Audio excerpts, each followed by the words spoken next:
Assalamualaikum warahmatullahi wabarakatuh. Saya Andi Fitri dari kelas PAI 4D.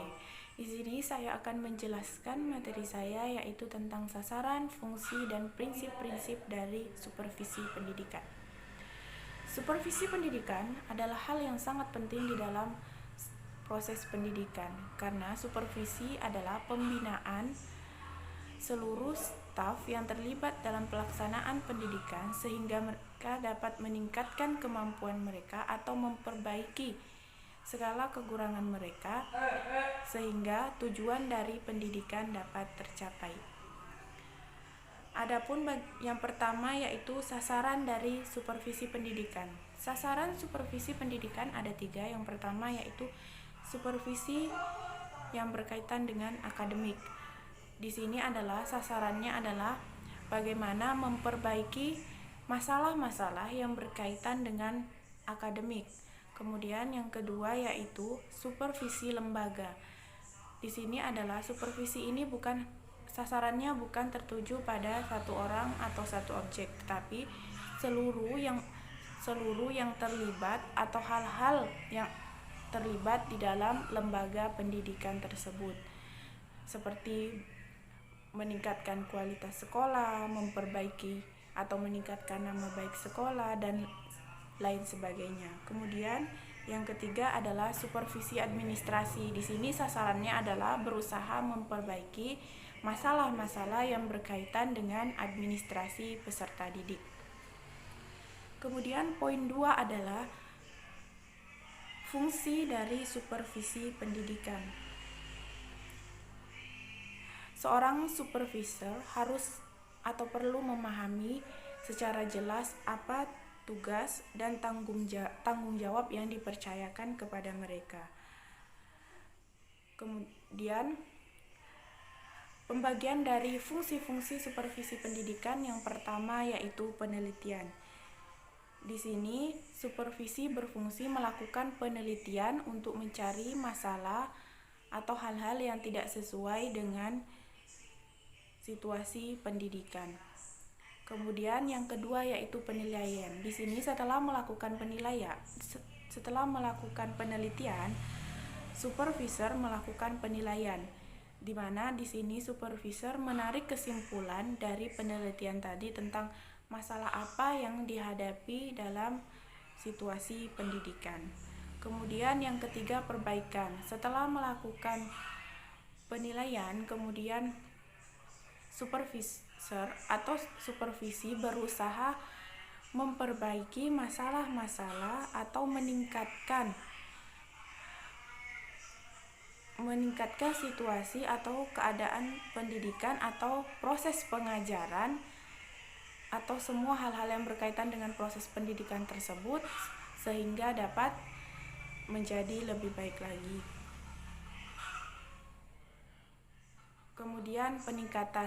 Di sini situasi yang ada sudah baik atau segala hal yang berkaitan dengan pendidikan tersebut atau proses belajar mengajar tersebut sudah baik, kemudian ingin ditingkatkan kembali atau menjadi lebih baik lagi. Nah, inilah fungsi dari supervisi pendidikan. Kemudian ada juga beberapa fungsi dari supervisi pendidikan seperti dalam bidang kemanusiaan yaitu membantu mengatasi kekurangan maupun kesulitan yang dihadapi anggota kelompok. Kemudian dalam bidang kepemimpinan, kemudian dalam bidang evaluasi, dan dalam bidang administrasi. Kemudian poin ketiga yaitu prinsip-prinsip dari supervisi pendidikan. Dalam pelaksanaan supervisi pendidikan ada hal-hal yang harus diperhatikan. Yang pertama yaitu supervisi harus bersifat ilmiah, di mana di sini supervisi harus disusun secara teratur, kontinu, dan terencana. Supervisi bersifat ilmiah terdiri dari 3 kriteria yaitu sistematis, supervisi disusun secara teratur dan kontinu. Kemudian objektif, supervisi bukan berdasarkan pendapat satu orang, tapi berdasarkan data yang diperoleh dari informasi. Kemudian menggunakan instrumen yang baik untuk mengumpulkan data, sehingga data yang diperoleh tersebut adalah data yang tepat dan benar. Kemudian yang kedua, supervisi dilakukan dengan prinsip demokratis, di mana prinsip-prinsip demokratis tersebut seperti dilakukan secara musyawarah, saling menyampaikan pendapat, bukan berdasarkan pendapat satu orang saja, tetapi berdasarkan pendapat banyak orang. Kemudian supervisi dilakukan dengan cara kerjasama, kooperatif, dan selalu mengarahkan kegiatannya untuk mencapai tujuan bersama. Kemudian supervisi dilakukan atas kreativitas dan inisiatif guru, bukan berdasarkan instruktif atau berdasarkan hanya perintah saja, tetapi atas inisiatif sendiri. Kemudian supervisi bukan hanya tertuju pada satu orang atau satu objek, tetapi tertuju pada seluruh yang terlibat di dalam kegiatan pendidikan tersebut.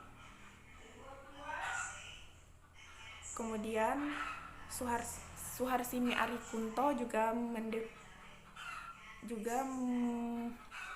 menyatakan beberapa fungsi dari supervisi pendidikan.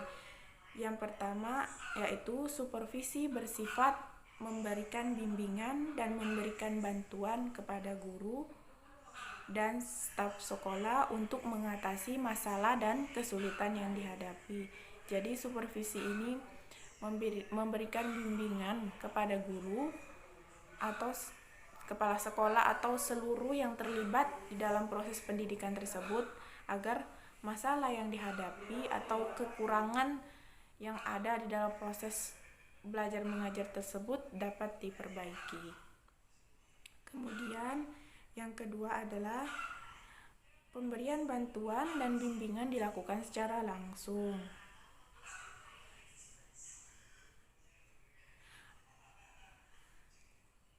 Kemudian kegiatan supervisi dilakukan secara terbuka. Jadi kegiatan supervisi tersebut dilakukan secara terbuka dan tidak tertutup. Sekian penjelasan dari saya. Mohon maaf apabila ada kesalahan. Saya akhiri. Assalamualaikum warahmatullahi wabarakatuh.